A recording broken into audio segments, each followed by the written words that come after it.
5590 নম্বর হাদিস। ক্বালা রাসূলুল্লাহ সাল্লাল্লাহু আলাইহি ওয়াসাল্লাম, এই হাদিসের অনুবাদটা মন দিয়ে শুনলেন।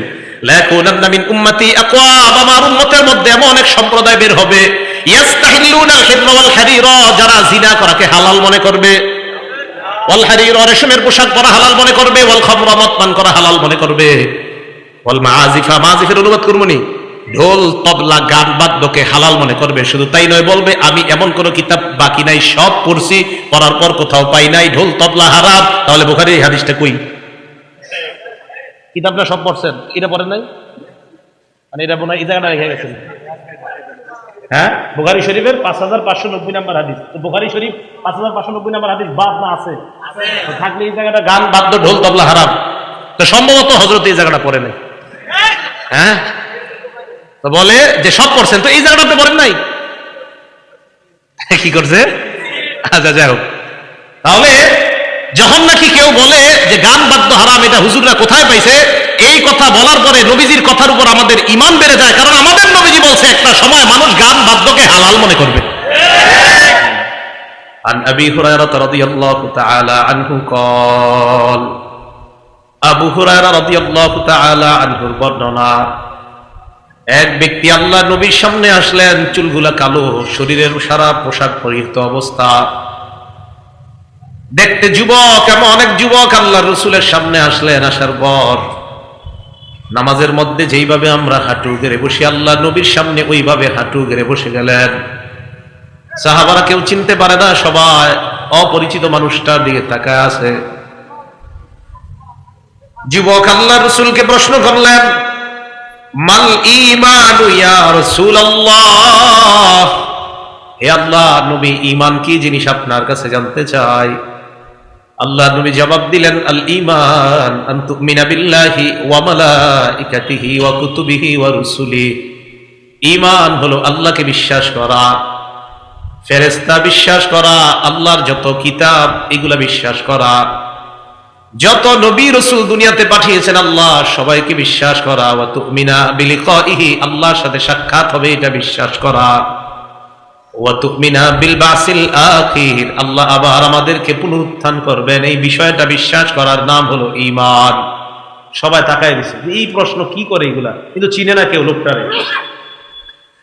দ্বিতীয় প্রশ্ন করলেন, মাল ইসলামু ইয়া রাসূলুল্লাহ, হুজুর ইসলাম কি জিনিস আপনার কাছে জানতে চাই। আল্লাহ নবী জবাব দিলেন, আল ইসলাম আন তা'বুদাল্লাহ লা তুশরিকু বিহি শাইআ, ইসলাম হলো আল্লাহর ইবাদত করা, আল্লাহর সাথে শিরিক না করা, ওয়া তুকিমাস সালাত, নামাজ আদায় করা, ওয়া তুতিয়াজ যাকাতাল মাফরুদা, ফরজ যাকাত আদায় করা, ওয়া তাসুমা রমাদান, রমজান মাসের রোজা রাখা। আগন্তুক প্রশ্ন করলেন, মাল ইহসান ইয়া রাসূলুল্লাহ, হুজুর আপনার কাছে জানতে চাই ইহসান কি জিনিস। এক নাম্বার ঈমান জানতে চাইলেন, দুই নাম্বার ইসলাম কি জিনিস জানতে চাইলেন, তিন নাম্বার জানতে চাইলেন ইহসান কি জিনিস আপনার কাছে জানতে চাই। নবী জবাব দিলেন, আল ইহসান আন তা'বুদাল্লাহা কাআন্নাকা তারাহ, ইহসান হলো তুমি আল্লাহর ইবাদত এমন ভাবে করা যেন তুমি আল্লাহকে দেখতে পাও, তুমি আল্লাহরে দেখতেছো। নামাজে দাঁড়াইলেন, দাঁড়ানোর পর আল্লাহ নবী বলেন এমন ভাবে তুমি ইবাদত করো যেন তুমি আল্লাহকে দেখতে পাও। ফাইল্লাম তাকুন তারাহু, যদিও তুমি আল্লাহকে দেখতে না পাও, ফাইন্নাহু ইয়ারাক, আল্লাহ তো তোমাকে দেখতে পায়। তুমি আল্লাহকে দেখতে যদি না পাও, আল্লাহ তোমাকে দেখতে পায়। এটার নাম কি? ইহসান। তাহলে ঈমান, ইসলাম, ইহসান, তিন প্রশ্ন হলো। চার নাম্বার প্রশ্ন করলেন, মাতাস সাআতু ইয়া রাসূলুল্লাহ, হুজুর কিয়ামত কবে হবে আপনার কাছে জানতে চাই। আল্লাহ নবী জবাব দিলেন, মাল মাসউলু আনহা বিআ'লামা মিনাস সাইল, জিজ্ঞাসিত ব্যক্তি মানে যাকে জিজ্ঞাসা করা হয়েছে এই ব্যক্তি জিজ্ঞাসাকারীর চাইতে কিয়ামতের ব্যাপারে বেশি অবগত না। নবী বুঝাইতে চাইলেন, তুমি প্রশ্নকারী যেমন কিয়ামতের ব্যাপারে জানো না, আমাকে প্রশ্ন করলা, আমিও কিয়ামতের ব্যাপারটা জানি না, তুমিও জানো না, আমিও জানি না, কিয়ামতের ব্যাপার জানে একমাত্র কে? আল্লাহ। এরপর আল্লাহ নবী বললেন, সাউহাদ্দিসুকা আন আমারাতিহা, কিয়ামতের ব্যাপারটা যদিও তুমি জানো না, আমি জানি না, তবে কিয়ামতের কিছু আলামত তোমাকে বলতে পারি। ইদা ওয়ালাদাতিল মারআতু রাব্বাতাহা, দাসী যখন মনিবকে জন্ম দিবে বুঝবা কিয়ামত আর বেশি বাকি নাই। অন্য বর্ণনায় আনতালিদাল আমাতু রাব্বাতাহা, দাসী যখন তার মনিবকে জন্ম দিবে বুঝবা কিয়ামতের আর বেশি বাকি নাই, সব উল্টা পাল্টা হয়ে যাবে। অযোগ্য ব্যক্তিরা যোগ্যতার আসন দখল করবে, বুঝবা কিয়ামতের আর বেশি বাকি নাই। ওয়াইদা কানাল হুফাতুল উরাত রুউসান নাস, নগ্ন পা নগ্ন দেহ বিশিষ্ট ব্যক্তি মানুষের নেতা হবে। অন্য বর্ণনায় ইয়াতাতাওয়ালুনা ফিল বুনিয়ান, বিশাল বড় বড় অট্টালিকা বানাবে রাখাল। নিম্ন শ্রেণীর মানুষ অট্টালিকা বানাবে, বানানোর পর যারে আগে কেউ গন্ত না, অট্টালিকা বানানোর পর সালামের আর শেষ হয় না। আসলে তাকে সালাম দেয় না, দেয় তার টাকাকে সালাম। আল্লাহ নবী বলেন এই জাতীয় অবস্থা যখন হবে বুঝবা কিয়ামত আর বেশি দিন বাকি নাই, কিয়ামত কাছে। তো এই কথা বলার পর রাসূল শেষে বললেন খামসুন লা ইয়ালামুহুন্না ইল্লাল্লাহ, পাঁচটা বিষয় এমন যে বিষয়গুলো আল্লাহ ছাড়া কেউ জানে না, নবী জানে না, ওলি জানে না। পাঁচটা বিষয় জোরে বলেন একমাত্র জানে কে? আল্লাহ। কেন নবী জানে না? কেন নবী না গায়েব জানে? হ্যাঁ, পাঁচ বিষয় কে জানে? একমাত্র আল্লাহ। তো নবীজি সাল্লাল্লাহু আলাইহি সাল্লাম কেন জানে না? বলেন আল্লাহ জানায়নি। বলেন সবাই বলেন নবীজি কেন জানে না? বলেন আল্লাহ, আল্লাহ জানাননি তাই জানে না। তাহলে আল্লাহ জানাইলে নবী জানেন, আল্লাহ না জানাইলে নবী জানেন না। বাংলাটা বলেন, কেউ যদি বলে নবী গায়েব জানে, জবাব দিবেন আল্লাহ নবীকে যা জানান নবী তা জানেন, আল্লাহ যদি না জানান নবী তা জানেন। মনে থাকবে না ইনশাআল্লাহ? খামসুন লা ইয়ালামুহুন্না ইল্লাল্লাহ, পাঁচটা বিষয় এমন যেই পাঁচ বিষয় আল্লাহ ছাড়া কেউ জানে না। এক নাম্বার, ইন্নাল্লাহা ইনদাহু ইলমুস সাআহ, কিয়ামত কখন হবে বিষয়টা জানে একমাত্র আল্লাহ। দুই নাম্বার, ওয়াইনাজ্জিলুল গায়স, কোন জমিনে কোন সময় কি পরিমাণ বৃষ্টি বর্ষণ করবে আল্লাহ এটা জানেন একমাত্র আল্লাহ। আসমানে তাকিয়ে দেখবো প্রচন্ড মেঘ দেখা যায়, প্রচুর মেঘ দেখা যায়, ঘন কালো আকাশ দেখা যায়, মনে হয় বৃষ্টিতে একটু পর দুনিয়া সয়লাব হয়ে যাবে। হঠাৎ দেখবেন আকাশ সুন্দর হয়ে যায়, বৃষ্টি হবে কি হবে না এটা জানেন একমাত্র আল্লাহ। আমরা ধারণা করি বৃষ্টি হবে, হয় না। আমরা ধারণা করি বৃষ্টি হবে না, হয়।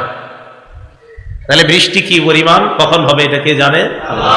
তিন নাম্বার, ওয়ায়ালামু মা ফিল আরহাম, বাচ্চার একটা আকৃতি পেটে মায়ের পেটে আসার আগে ছেলে হবে না মেয়ে হবে জানে একমাত্র আল্লাহ। আকৃতি আসার পর জানে আল্ট্রাসোনোগ্রাম। এই জায়গায় প্রশ্ন করে বসে হুজুর করে, হুজুর আল্ট্রাসোনো করলে তো জানা যায়। মিয়া জানা যায় মানে আল্লাহ পেটে ওটারে ছেলে বা মেয়ে বানানোর পরে তখন ক্যামেরায় দেখা যায়, বানানোর আগে একটু দেখাইতে পারে। তিন নাম্বার, মায়ের পেটের ছেলে সন্তান এটা ছেলে হবে না মেয়ে হবে, নাকি সন্তান দুনিয়াতে আসবে না নাকি আসবে জানে একমাত্র আল্লাহ। চার নাম্বার, ওমা তাদরি নাফসুম মাযা তাকসিবু গাদা, আগামীকাল তুমি আমি আমরা আপনারা কি উপার্জন করব এটা জানে আল্লাহ। পাঁচ নাম্বার, ওমা তাদরি নাফসুম বিআইয়ি আরদিন তামুত, কোন জমিনে কখন কোথায় তুমি মারা যাবে কেউ জানে না, জানে একমাত্র আল্লাহ। তাহলে পাঁচটা বিষয় দুনিয়ার কোনো মানুষ জানে না, নবী জানে না, ওলি জানে না, কেউ জানে না। এই পাঁচ বিষয় জানে একমাত্র কে? আল্লাহ। এর মধ্যে কিয়ামতের বিষয়টা জানে একমাত্র আল্লাহ। তো এইগুলা শোনার পর ওই যে যিনি আসছে প্রশ্ন করতে, ফানসারাফার রাজুল, লোকটা রওনা করছে, চলে যেতেছে। সাহাবাদেরকে নবী বললেন রুদ্দু আলাইয়া, লোকটাকে আবার আমার কাছে আনো। লোকটা চলে যেতেছে, নবী কয় লোকটাকে আমার কাছে আনো। ফাআখাযু লিয়ারুদ্দু আলাইহি, সাহাবারা লোকটাকে আনার জন্য তাড়াহুড়া করে লোকটার পিছু নিলেন। ফালাম ইয়ারাউ শাইআন, আর কিছুই দেখে না। নবী বললেন লোকটারে আনো। লোকটা আনার জন্য যখন সাহাবারা গেলেন, যা দেখে আর কিছুই দেখা যায় না। কি ব্যাপার, গেল কই লোক? নবীর সামনে আসলেন। আল্লাহ নবী বলেন কি ব্যাপার? কয় হুজুর কিছুই তো পাই না, কাউরে পাই না। লোকটা এত তাড়াতাড়ি উদাও হইল কিভাবে আমরা তো বুঝতে পারি না। আল্লাহ নবী কয় এটা কোনো মানুষ না, হাযা জিবরিল, এটা হলো আল্লাহর ফেরেশতা জিবরিল। জাআ লিউআল্লিমান নাস দীনাহুম, জিবরিল আসছে, আসার পর ছাত্র সাইজে আমাকে উস্তাদ বানাইয়া প্রশ্নগুলো করার মাধ্যমে তোমাদেরকে আল্লাহর দ্বীন শিখায়া দিছে। তাহলে জিবরাইল আলাইহিস সালাতু ওয়াস সালাম ছাত্র সেজে আসছে। বলেন তো চুল সাদা ছিল না কালো? কি বোঝা যায়? যুবক বয়সে দ্বীনি শিক্ষা অর্জন করা, এই জন্য কালো চুল নিয়ে আসছে। উনি তো সাদা চুল নিয়ে আসতে পারতেন। কালো চুল নিয়ে আসছে, যুবক অবস্থায় আসছে। তার উদ্দেশ্য হলো যৌবন বয়স থেকে ছোট থাকতে সন্তানকে দ্বীনি শিক্ষা দেওয়া। তাই যৌবনের রূপ ধারণ করে আসছে নবীর সামনে। কেন? যেন তাড়াতাড়ি সন্তানকে ধর্মীয় শিক্ষা দেওয়া হয়, বুড়া হওয়ার পরে না, এই জন্য আগে থেকে। কথা কি বুঝে আসছে সবার? হ্যাঁ, এই জন্য উনি যুবকের বেশ ধরে আসছে, কিন্তু পারতেন মুরব্বী বেশ ধরে আসছে, যুবকের বেশ ধরে আসছে। এই গেল হাদিস। তাহলে কিয়ামতের ব্যাপারটা জানে কে? একমাত্র আল্লাহ। কিন্তু কিয়ামতের কিছু আলামত রাসূল সাল্লাল্লাহু আলাইহি ওয়াসাল্লাম বলছে, এখন একটু মন দিয়ে শোনেন। বিসমিল্লাহ। আল্লাহুম্মা লাকাল হামদু ওয়া লাকাশ শুকর। রাসূল আকরাম সাল্লাল্লাহু আলাইহি সাল্লাম কিয়ামতের আলামত বলছে এক হাদিসের মধ্যে। সহিহ বুখারী 530 নম্বর হাদিস, সাহাল ইবনে সাদ রাদিয়াল্লাহু তাআলা আনহুর বর্ণনা। ক্বালা রাসূলুল্লাহ সাল্লাল্লাহু আলাইহি ওয়াসাল্লাম, আল্লাহ নবী বলেন, বুইসতু আনা ওয়াসসাতু কাহাতাইন ওয়া কারানা বাইনাস সাব্বাবাতি ওয়াল বুসতা। নবীজি বলেন, আমি এবং কিয়ামত, আমার আর কিয়ামতের মাঝে ব্যবধান হলো এই দুই আঙ্গুলের মতো। শাহাদাত আর মধ্যমা আঙ্গুল দুইটা মিলাইলেন, মিলানোর পর বুঝাইলেন এই আঙ্গুল আর এই আঙ্গুল যেমন সামান্য ব্যবধান, আমার আর কিয়ামতের মাঝে তেমন সামান্য ব্যবধান, বাকি নাই। কিয়ামত খুব কাছে হয়ে গেছে। আল্লাহ নবী শেষ নবী, শেষ নবী দুনিয়াতে আসাটাই কিয়ামত নিকটবর্তী হয়ে যাওয়া। ভালো করে শুনেন, আমাদের পরে আর নবীর পরে আর কোন নবী নাই। আমরা যারা উম্মত, আমাদের পরে আর কোন উম্মত নাই, আমরাই শেষ উম্মত। আমাদের নবী শেষ নবী। বাংলাটা বলেন, আমাদের নবী, আমরা, আমাদের নবী, আমরা। এটা খুব বেশি বলতে হবে, ঘটনা বেশি ভালো না, এই জন্য খুব বেশি বলতে হবে। আমাদের নবী শেষ নবী সাল্লাল্লাহু আলাইহি ওয়াসাল্লাম। একটা কিতাব আছে, নাম আল মুআজামুল আওসাত, ইমাম তাবরানী রাহমাতুল্লাহ আলাইহি লেখা, 170 নম্বর হাদিস। আন জাবির রাদিয়াল্লাহু তাআলা আনহু قال قال رسول الله صلى الله عليه وسلم। জাবির রাদিয়াল্লাহু তাআলা আনহুর বর্ণনা, আল্লাহ নবী বলেন, আনা কাঈদুল মুরসালিন ওয়ালা ফখরা। সমস্ত নবীদের নেতা আমি, আল্লাহ নেতা বানিয়েছে, আমার কোনো অহংকার নাই।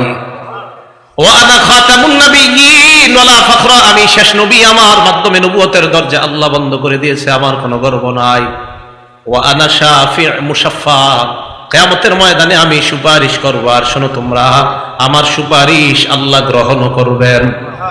ওয়ালা ফখরা, আমার কোনো ফখর নাই, গর্ব নাই। তাহলে আবার বলেন, আমাদের নবী শেষ নবী। তাবরানী শরীফের আরেকটা বর্ণনা, এটা হলো আল মুআজামুল কাবীর, হাদিস নাম্বার 7535 নাম্বার হাদিস। আন্না রাসূলুল্লাহ সাল্লাল্লাহু আলাইহি ওয়াসাল্লাম কামা ফিন নাসি ফি হাজ্জাতিল বাদা। বিদায় হজের সময় আল্লাহ নবী জনগণের সামনে দাঁড়াইলেন। দাঁড়িয়ে আল্লাহ নবী সাহাবাদের উদ্দেশ্যে বললেন, ও সাহাবাদের দল, আল্লাহ নবী ইয়াবাদি, আমার পরে আর কোনো নবী নাই। ওয়ালা উম্মাতা বাদাকুম, তোমাদের পরে আর কোনো উম্মত নাই। ফা'বুদু রাব্বাকুম, তোমরা তোমাদের রবের ইবাদত করো। ওয়া আকিমু খামসাকুম, পাঁচ ওয়াক্ত নামাজ আদায় করো। ওয়া সুমু শাহরাকুম, রমজান মাসের রোজা রাখো। ওয়া আতিউ উলাত আমরিকুম, আমিরের আদেশের আনুগত্য করো। সুম্মা দুখুলু জান্নাতা রাব্বিকুম, মরো আল্লাহর জান্নাতে প্রবেশ করো। এই হাদিসে বিদায় হজে বললেন, আমি শেষ নবী, আমার পরে আর কোনো নবী নাই। একটু মন দিয়ে শুনেন।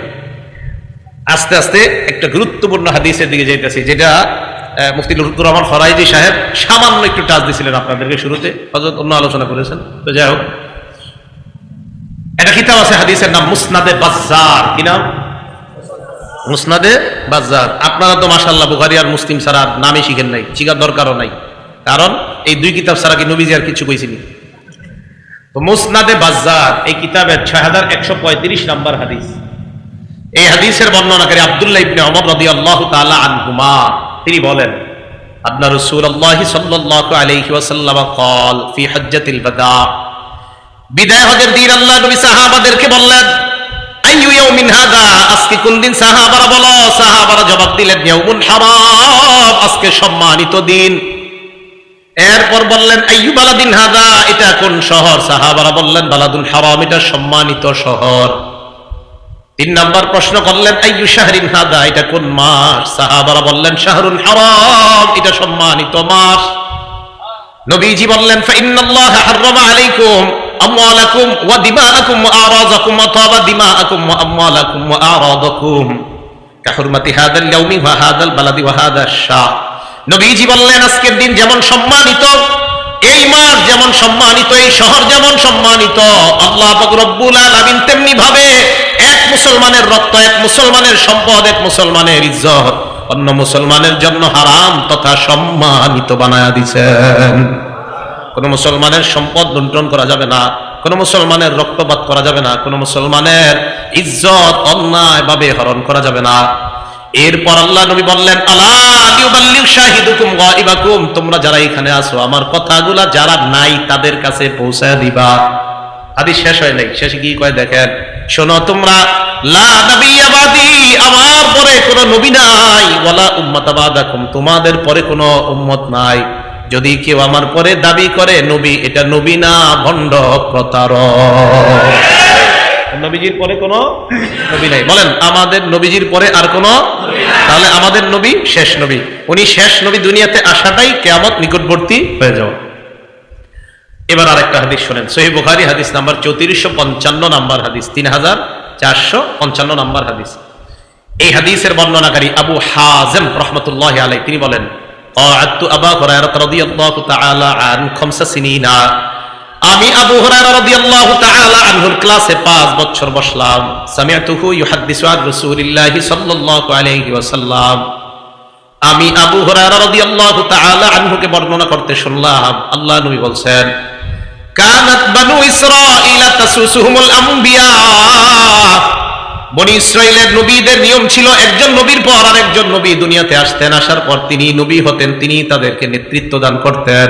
দেখেন এরপরে কি কয়, কুল্লামা হালাকা নাবিয়্যুন খালাফাহু নাবিয়্যুন, একজন নবী ইন্তেকাল করলে আল্লাহ আরেকজন নবী পাঠায়া দিতেন, একজন নবী ইন্তেকাল, আল্লাহ আরেকজন নবী পাঠায়া দিতেন। এখন আপনাদেরকে একদল এই হাদিস দিয়ে ধোঁকা দিতে পারে, দেখছনি আল্লাহ নিয়ম হইল এক নবী আসলে উনি যখন দুনিয়া থেকে যায় আল্লাহ আরেক নবী পাঠায়, তো মুহাম্মদ সাল্লাল্লাহু আলাইহি সাল্লামের পরে আল্লাহ আরেক নবী কেন পাঠাবে না? ধোঁকা দিতে পারে। এটা কিভাবে ধোঁকা দিবে জানেন? হাদিস একটু বইলা ধোঁকা দিবে, পরে যে আরেকটু আছে হাদিস ওইটা আর পায় না। ঠিক বেদাতি যারা, এরা আপনাদেরকে হাদিস শোনায় ধোঁকা দেয়, ওই হাদিস যে হাদিসের শেষেই জবাব নবী দিয়ে দিছে, বাকি অংশ কয় না, যেটুকু অংশ দিয়ে ধোঁকা দেওয়া যাবে অতটুকু কয়। তো এই যে হাদিসটা না, এই হাদিস দিয়ে বলবে, দেখছো বনি ইসরাইলের নবী একজন আসে যায় আবার আসে, একজন আসে যায় আবার আসে, তো মুহাম্মদ সাল্লাল্লাহু আলাইহি সাল্লাম আসলেন, এরপর আরেকজন কেন আসবে না? ধোঁকাবাজ কিভাবে ধোঁকা দেয়? তো আপনি সাধারণ মুসলমান এমন করবেন, আচ্ছা তাই তো, এরকমই তো বিষয়টা, কিন্তু হাদিস যে আর একটু বাকি আছে ওই অংশটা আর কয় না। আল্লাহ নবী কয়, শোনো তোমরা, বনি ইসরাইলের একজন নবী যখন মারা যাইতেন আরেকজন নবী আল্লাহ পাঠাইছে, ভালো করে জানো, আর আমার পরে আর কোন নবী আসবে এমন চিন্তাও করবা না। লা নাবিয়্যা বাদি, এই হাদিসের শেষে নবী বলছে, শোনো আমার পরে কিন্তু কোন নবী নাই। এই হাদিসে আল্লাহ নবী জানায়া দিলেন আমার পরে কিন্তু নবী নাই। ধোঁকাবাজরা প্রথম অংশ দিয়ে ধোঁকা দিতে পারে, নবী গেলে আরেকজন আসে, এই হাদিসে নবী কয় আমি গেলে আরেকজন আসবে এমন কিন্তু না, আমার পরে আর কোন নবী নাই। এবার আল্লাহ নবী বলেন, ওয়াসায়াকুনু খুলাফা ফায়াকসুরুনা, আমার পরে যারা হবে প্রচুর পরিমাণ খলিফা হবে, আমার পরে আর কোন নবী হবে না। সাহাবারা বললেন, ফামা তা'মুরুনা ইয়া রাসূলুল্লাহ, খলিফা আসলে আমরা কি করব আমাদেরকে আপনি জানায়া দেন। আল্লাহ নবী জবাব দিলেন, খলিফা যখন আসবে ফু বিবাইআতিল আউয়াল ফাল আউয়াল, খলিফা আসলে একের পর এক তোমরা বায়াত গ্রহণ করবা, ওয়া আতুহুম হাক্কাহুম, তাদের হক আদায় করবা। ফাইন্নাল্লাহা সাইলুহুম আম্মা ইসতাবআহুম, আল্লাহ পাক রব্বুল আলামিন প্রত্যেক প্রতিনিধিদেরকে তাদের দায়িত্ব সম্পর্কে প্রশ্ন করবেন। খলিফাদের আনুগত্য তোমরা করবা, বাকি প্রতিনিধি যারা হবে তাদেরকে তাদের অর্পিত দায়িত্বের ব্যাপারে আল্লাহর কাছে তারা ধরা খাবে, আল্লাহ তাদেরকে জিজ্ঞাসা করবেন। তাহলে বলেন তো আমাদের নবী শেষ নবী, আমাদের নবী, ওনার পরে কি নবী আসবে না খলিফা? খলিফা। তাহলে আমাদের নবীর পরে নবী আসবে না, কি আসবে? খলিফা।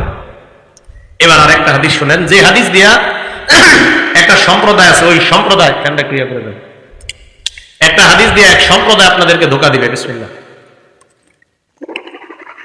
তিরমিজি শরীফের 3731 নম্বর হাদিস। এই হাদিস দিয়ে যারা ধোঁকা দিবে তারা হলো হযরত আলী রাদিয়াল্লাহু তাআলা আনহুর আবেগী ভক্ত। কি ভক্ত? মানে একদল মানুষ হযরত আলীর নবী মানে, হযরত আলীর কি মানে, মানে এত আবেগ দেখাইতে দেখাইতে হযরত আলীর নবী মানে না। এখন দেখেন ধোঁকাবাজিটা কিভাবে করে। তিরমিজি শরীফের 3731 নম্বর হাদিস। عن سعد بن أبي وقاص رضي الله تعالى عنه قال, سعد بن أبي وقاص رضي الله تعالى عنه বর্ণনা, তিনি বলেন, أن رسول الله صلى الله عليه وسلم قال لعلي بن أبي طالب رضي الله تعالى عنه, আল্লাহ নবী হযরত আলীকে বললেন, আলী আনতা মিন্নি বিমানজিলাতি মূসা বিমানজিলাতি হারুন মিন মূসা, হযরত আলীকে আল্লাহ নবী বললেন, আলী, মূসা নবীর নিকট হারুন নবীর যেমন অবস্থান, আমার নিকট তেমন তোমার অবস্থান। সুবহানাল্লাহ। মূসা নবীর নিকট হারুন নবীর যেমন অবস্থান, আমার নিকট তোমার তেমন অবস্থান। এবার আপনারা মাথা খাটায় দেবেন, মূসা উনি আল্লাহর নবী কিনা, হারুন উনি আল্লাহর নবী কিনা, মুহাম্মদ সাল্লাল্লাহু আলাইহি ওয়াসাল্লাম আল্লাহর নবী কিনা, আলী হাদিস মিলল কই? নবীজি বললেন, মূসা নবীর নিকট হারুন নবীর অবস্থান যেমন, আমার কাছে তোমার অবস্থান তেমন। ওনারা দুইজন নবী, ওনারা দুইজন তো নবী না। ধোঁকাবাজরা আপনাকে বলবে মূসা নবীর নিকট হারুন নবীর যেমন অবস্থান, মূসা নবী, হারুন নবী। মুহাম্মদ সাল্লাল্লাহু আলাইহি ওয়াসাল্লামের নিকট আলীর যদি তেমন অবস্থান হয়, তাহলে আলীও নবী হবে। চিল্লায়া বলেন নাউজুবিল্লাহ। কিন্তু হাদিস যে আর একটু বাকি আছে, ওই অংশটা বলেন আল্লাহ নবী বলেন, তবে শোনো আলী, ওয়া ইন্নাহু লা নাবিয়্যা বাদি, আমার পরে কিন্তু নবী নাই। মূসা নবীর নিকট হারুন নবীর অবস্থান, উনিও নবী। আমার নিকট তোমার অবস্থান, আমি নবী, তুমি কিন্তু নবী না। তোমার আবেগী বক্তব্যরা, তোমার আবেগী ভক্ত যারা, তারা যেন আজাইরা না লাফায়, আমার পরে কিন্তু কোনো নবী নাই। এটার কয় না, এই হাদিসে কিন্তু এটা আছে। তাহলে মূসা নবীর নিকট হারুন নবীর অবস্থান যেমন, আমাদের নবী বলে আমার কাছে তোমার অবস্থান তেমন। এটা কিভাবে? ওই যে মূসা নবী দায়িত্ব দিয়ে হারুন নবীর দায়িত্ব দিয়ে গেছে, আমাদের নবী হযরত আলীকে এক জায়গায় দায়িত্ব দিয়েছিলেন। দেওয়ার পর হযরত আলীকে বললেন, আলী, মূসা নবীর নিকট হারুন নবীর অবস্থান যেমন, আমার নিকট তোমার অবস্থান তেমন। তাহলে বলেন তো, এই অবস্থান কি নবুয়তের দিক দিয়ে না দায়িত্ব? তো হযরত মূসা আলাইহিস সালাতু ওয়াস সালাম নবী, হারুন নবী উনিও নবী, আমাদের নবী, হযরত আলী নবী না, উনি সাহাবা। তাই নবী হাদিসের শেষে স্পষ্ট করে দিলেন, শোনো আলী, আমার পরে কিন্তু নবী নাই। সুবহানাল্লাহ। এবার তিরমিজি শরীফের আরেকটা হাদিস শুনেন। এই হাদিসটা হলো 2219 নাম্বার হাদিস। এই হাদিসটা শুনলে প্রথম অংশ শুনবেন, শোনার পর এরপরে আমরা পুরোটা শুনবো। দেখেন, এই হাদিসটা প্রথম অংশ শোনার পর আপনাদের মাঝে কিছু মুসলমান আছে, যে মুসলমানদের মাঝে একটা খারাপ স্বভাব আছে, আশা করি এই স্বভাবটা আজকে থেকে আর থাকবে না, যদি আপনারা রাসূলের হাদিস মানতে চান। মানবেন তো ইনশাআল্লাহ? আচ্ছা। ক্বালা রাসূলুল্লাহ সাল্লাল্লাহু আলাইহি ওয়াসাল্লাম, আল্লাহ নবী বলেন, লা তাকুমুস সাআ হাত্তা তালহাক কাবাইলু মিন উম্মতি বিল মুশরিকিনা ওয়া হাত্তা ইয়াবুদুল আওসান। নবীজি বলেন, কিয়ামত ততক্ষণ সংগঠিত হবে না যতক্ষণ আমার উম্মতের একদল মুশরিকদের সাথে মিলিত না হবে, আর যতক্ষণ তারা পূজায় লিপ্ত না হবে, ততক্ষণ কিয়ামত সংগঠিত হবে না। নবী বুঝাইতে চায়, আমার উম্মতের একদল মুশরিকদের সাথে, যারা আল্লাহর সাথে শিরিক করে, তাদের সাথে মিলিত হয়ে তাদের ইবাদতের প্রার্থনার অনুষ্ঠানগুলোতে তারা যাইবে। এই জামানায় আমরা যদি দেখি আমাদের কোন মুসলমান যারা আল্লাহর সাথে শিরিক করে, অন্য কোন ধর্মের বিরুদ্ধে আমরা না, সমস্ত ধর্মকে শ্রদ্ধা করি, তবে মুসলমানদের ধর্মের আলাদা নিয়ম আছে না নাই? মুসলমানদের মধ্যে ইসলামী মূল্যবোধ বিশ্বাসী যদি কোনো মানুষ মুশরিকদের সাথে মিলিত হয়ে বলে, আমি তাদের সাথে একাত্মতা প্রকাশ করলাম, আমরা ওই মানুষটাকে জানায় দিব, তোমারে দেখে আমার নবীর কথা সত্যতার প্রতি আমাদের ঈমান আরো বেড়ে যায়। আর নবী বলছে, তোমার মতো একদল লোক মুশরিকদের সাথে মিলা পূজার অনুষ্ঠানে যাইবা আর তাদের প্রার্থনার অনুষ্ঠানে যাইবা। প্রত্যেক ধর্মের অনুষ্ঠান আমরা শ্রদ্ধা করি, বাকি প্রত্যেক ধর্মের অনুষ্ঠান ওই ধর্মের মানুষের জন্য, অন্যদের জন্য না। এখন রাসূল সাল্লাল্লাহু আলাইহি সাল্লাম বললেন যে একদল মুসলমান এরকম মিলিত হবে যারা মুশরিক তাদের সাথে। হাদিস শেষ হয় নাই, এবার দেখেন।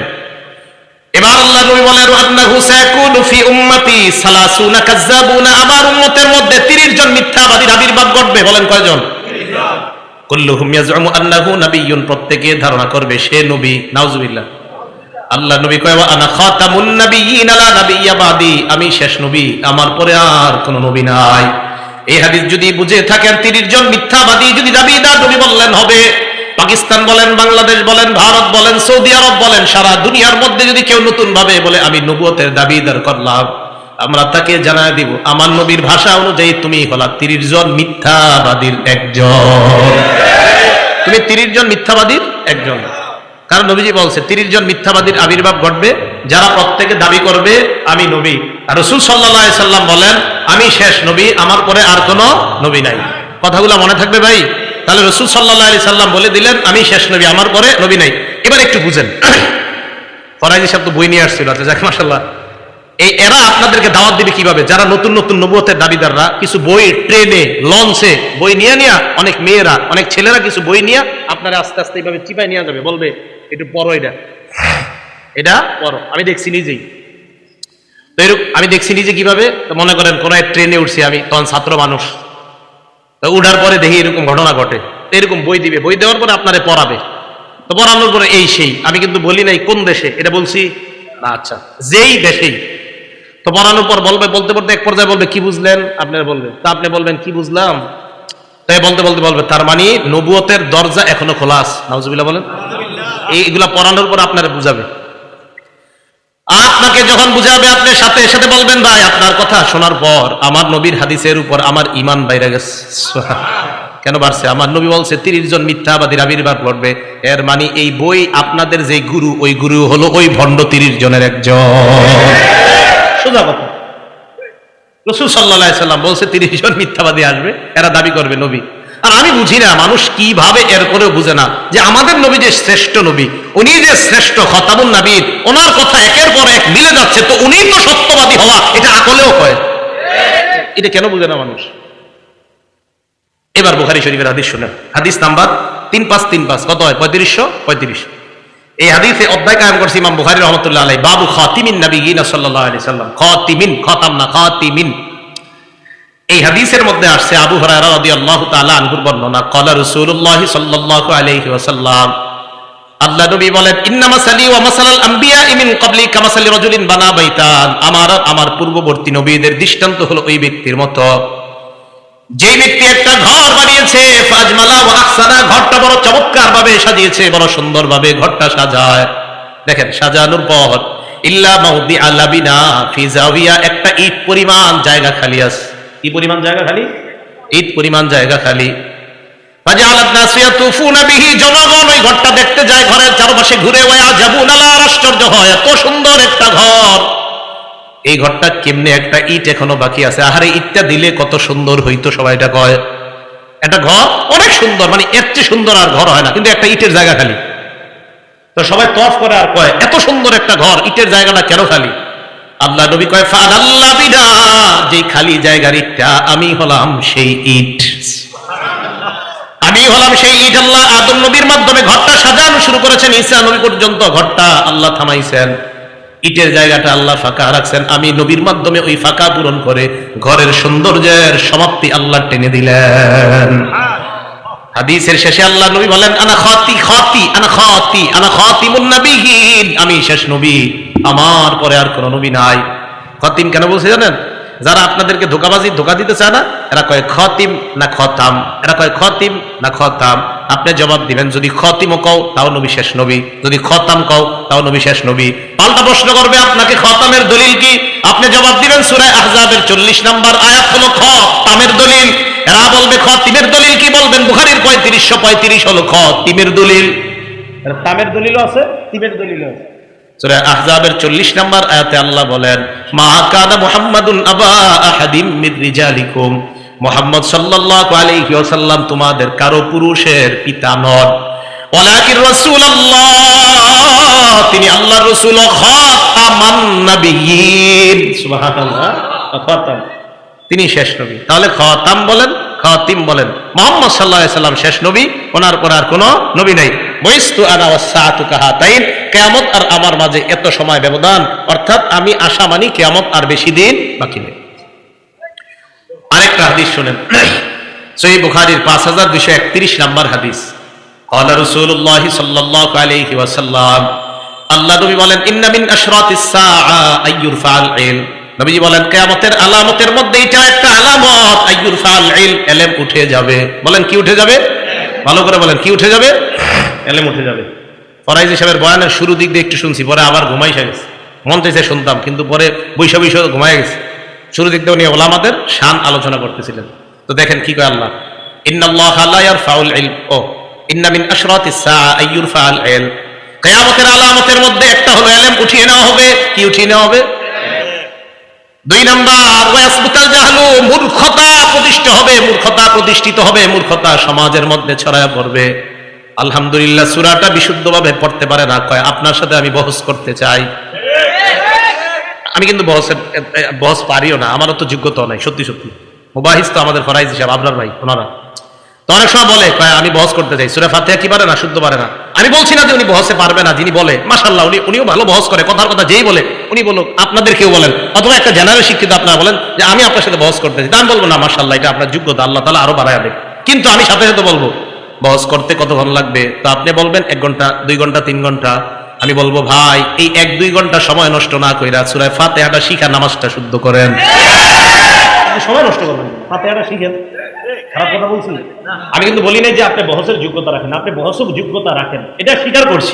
এবং আমি আরিফ বিন হাবিব তো মনে করি সবাই আমার চেয়ে ভালো জানেন বহস, কিন্তু আমি বলি যদি সূরা ফাতিহা, এটা আমি আলহামদুলিল্লাহ ভাই আমার সূরা ফাতিহাটা আমি শুদ্ধ করে শিখছি, আমি একটু বলতে পারবো আল্লাহর কাছে আল্লাহ আমি শুদ্ধ করে নামাজ পড়ার চেষ্টা করছি, কিন্তু আপনি অনেক বড় বহস করুন না লোক, কিন্তু আপনি সূরা ফাতিহা জানেন না, আমার আর আপনার মাঝে দুইজনের মাঝে আল্লাহ কিন্তু আপনার ঠেকায় দিবে।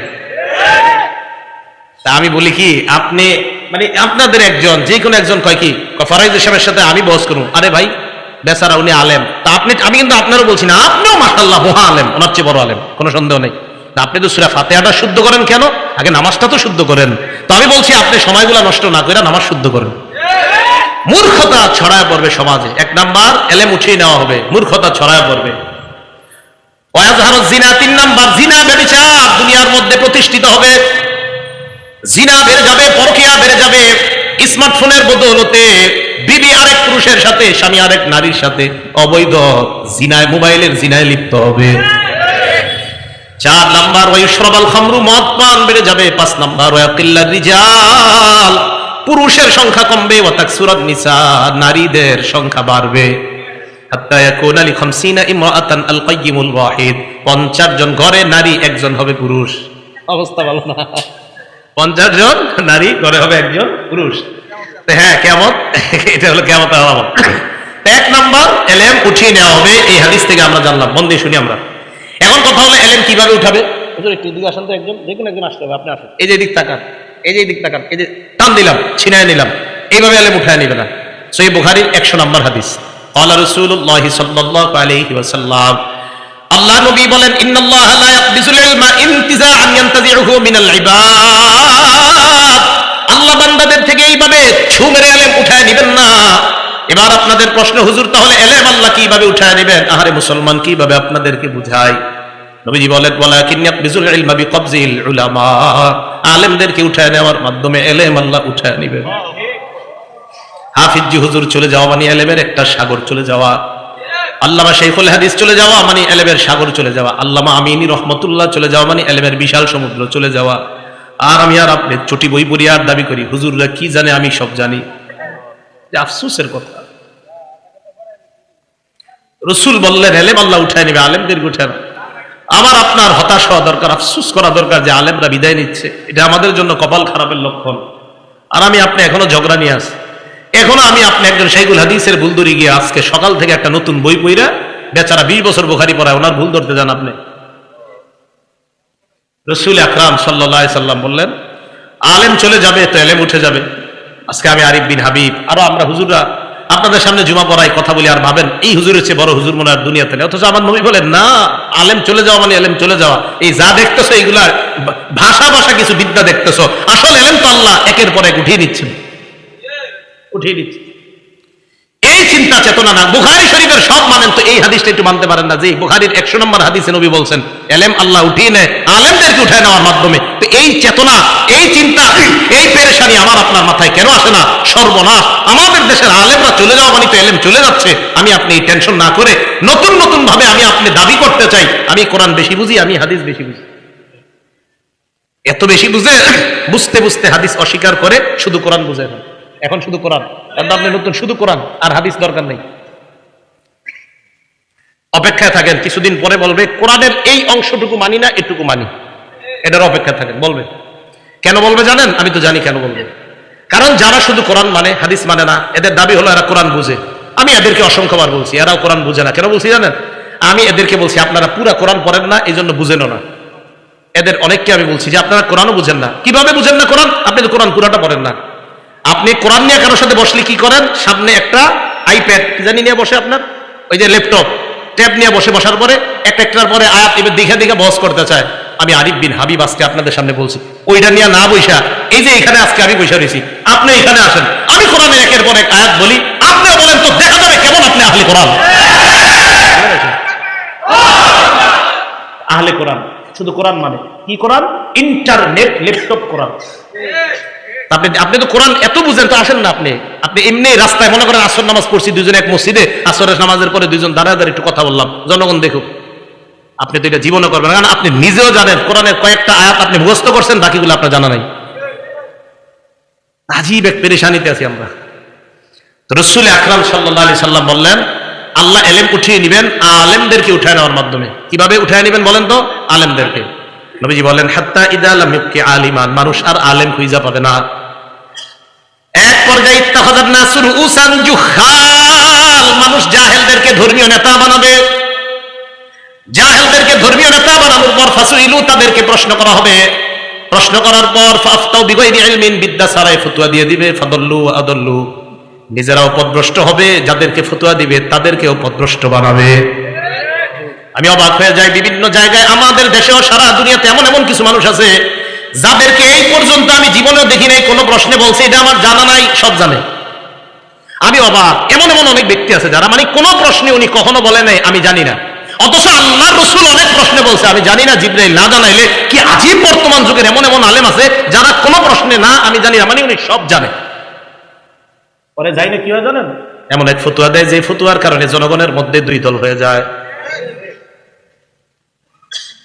মানে অবাক, ফতোয়া এভাবে দিবে, জাহেলদেরকে যখন নেতা বানাবে। তা আল্লাহ এইভাবে আলেমদের মাধ্যমে এলেম উঠিয়ে নেবেন, এটা গেল একটা বিষয়। এরপরে বললেন ওয়াজহারুজ জিনা, ব্যভিচার সমাজে প্রতিষ্ঠিত হবে, ব্যভিচার বেড়ে যাবে। সহিহ বুখারী 2475 নম্বর হাদিস, ক্বালা রাসূলুল্লাহ সাল্লাল্লাহু আলাইহি ওয়াসাল্লাম, আল্লাহ নবী বলেন, লা ইয়াজনি যানি হিনা ইয়াজনি ওয়া হুয়া মুমিন, ব্যভিচারকারী যখন ব্যভিচার করে তখন তার ঈমান থাকে না, ব্যভিচার করা অবস্থায় তার ঈমান উপরে ঘুরতে থাকে। একবার চিন্তা করেন যদি ওই অবস্থায় মারা যায়। ওয়ালা ইয়াসরিকু সারিকু হিনা ইয়াসরিকু ওয়া হুয়া মুমিন, চুরি যখন চুরি করে, চোর যখন চুরি করে, চুরি করা অবস্থায় তার ঈমান থাকে না, ঘুরতে থাকে। ওয়ালা ইয়াশরাবুল খামরা হিনা ইয়াশরাবু ওয়া হুয়া মুমিনুন, মদ পান করা অবস্থায় তার ঈমান থাকে না, ঈমানটা ঘুরতে থাকে। ওয়ালা ইয়ানতাহিবু রুহবাতান হিনা ইয়ানতাহিবু ওয়া হুয়া মুমিনুন, ছিনতাইকারী যখন ছিনতাই করে তখন তার ঈমান থাকে না, ঈমান ঘুরতে থাকে। আরে ছিনতাইকারী আর জিনাকারী আর বদপানকারী তারা যদি একবার ভাবে ওই অবস্থায় যদি আবার মরণ হয়, যে অবস্থায় আমার ঈমানটা যদি না আসে, অপরাধ করা অবস্থায় যদি তার ঈমান না আসে, ওই অবস্থায় যদি তার মরণ হয়ে যায়। সহিহ বুখারীর 6612 নম্বর হাদিসে আল্লাহ নবী বলেন, ইন্নাল্লাহা কাতাবা আলা ইবনি আদম হাজ্জাহু মিনাজ জিনা আদরাকা যালিকা লা মাহালা, আদম সন্তানকে আল্লাহ জিনার পরীক্ষা দ্বারা পরীক্ষা করবেন, কোনো সন্দেহ নাই। ফাজিনাল আইনি আন-নাজরু, চোখের জিনা হলো দেখা, কোন অবৈধভাবে যে নারীকে দেখা আপনার হারাম, তার দিকে তাকানো, এটা চোখের জিনা। বর্তমান জামানায় হয়ে গেছে কি কথা কয়, মুখ না ঢাকলেও নারীর পর্দা হয়ে যায়, তাহলে চোখের জিনা আর কোনটা? নারীর চেহারা যদি না ঢাকলে পর্দা হয় তো চোখের জিনা কোনটা? হ্যাঁ। এরপর আপনি আপনার ছেলেকে বিয়ে করানোর জন্য একটা মেয়েকে দেখতে যান, মেয়ের বাড়িতে নাকি রাস্তায়? সবাই বলেন বাড়িতে না রাস্তায়? কেন বাড়িতে যাবেন? এখন তো সহজ হয়ে গেছে, মুখ যেহেতু খোলা রাখার কোনো ব্যাপার না, চা দোকানের সামনে দেখলেই তো হয়। দেখে নেবেন চা দোকানের সামনে, কলেজে বাইরে দেখবেন শেষ। হ্যাঁ, টাকাও বাঁচবো, এই তো সুন্দর কথা। কয় টাকাও বাঁচবো, সুন্দর কথা। আব্বারে বলবে আব্বা চা স্টলের সামনে দেখছি, তাহলে বলেন মুখ ঢাকতে হবে কিনা? আরে মুখ ঢাকতে হবে বলেই তো ছেলে সামান্য সময়ের জন্য ওই দিন মেয়েটাকে দেখা যায় হয়। কত রকমের বিপদে যে একের পর এক পড়বেন আল্লাহ জানে। তো দেখেন এইগুলো এটা। এরপরে রাসূল সাল্লাল্লাহু আলাইহি সাল্লাম বলেন, ওয়াজিনাল লিসান আল মানতিক, মুখের জিনা হলো কথা বলা। যে নারীর সাথে দেখা দেওয়া হারাম, ওই নারীর সাথে সরাসরি কথা বলাও হারাম, মোবাইলে কথা বলাও হারাম। এই কিভাবে কথা বলা হারাম? মোবাইলে আপনি অপরিচিত একটা নারীর সাথে কথা বললেন, কথা বলার পর রাত্রে আপনি বালিশে মাথা আড়া লাগায় চিন্তা করলেন, না জানি দেখতে তিনি কেমন। আল্লাহ নবী কয়, ওয়াত নাফসু তামান্না ওয়া তাশতাহি, তোমার দিল কল্পনা করে, এটা হলো দিলের জিনা, অন্তরের জিনা। কি এই জিনা হয় কিনা? ঘরে ঘরে এই জিনা হয়। এবার বুখারীর হাদিস শুনেন, 5590 নাম্বার হাদিস। ক্বালা রাসূলুল্লাহ সাল্লাল্লাহু আলাইহি ওয়াসাল্লাম, এই হাদিসের অনুবাদটা মন দিয়ে শুনলেন। লা ইয়াকুনান্না মিন উম্মতি আকওয়াম, আমার উম্মতের মধ্যে এমন অনেক সম্প্রদায় বের হবে, ইয়াস্তাহিলুনাল হিররা ওয়াল হারিরা, যারা জিনা করাকে হালাল মনে করবে, ওয়াল হারিরা, রেশমের পোশাক পরা হালাল মনে করবে, ওয়াল খামরা, মদ পান করা হালাল মনে করবে, ওয়াল মাআজিফা, মাআজিফের অনুবাদ করবনি, ঢোল তবলা গান বাদ্যকে হালাল মনে করবে। শুধু তাই নয়, বলবে আমি এমন কোন কিতাব বাকি নাই, সব পড়ছি, পড়ার পর কোথাও পাই নাই ঢোল তবলা হারাম। তাহলে বুখারীর এই হাদিসটা কই? কিতাবটা সব পড়ছেন, এটা পড়েন নাই, মানে এটা বোনা এই জায়গাটা রেখে গেছেন।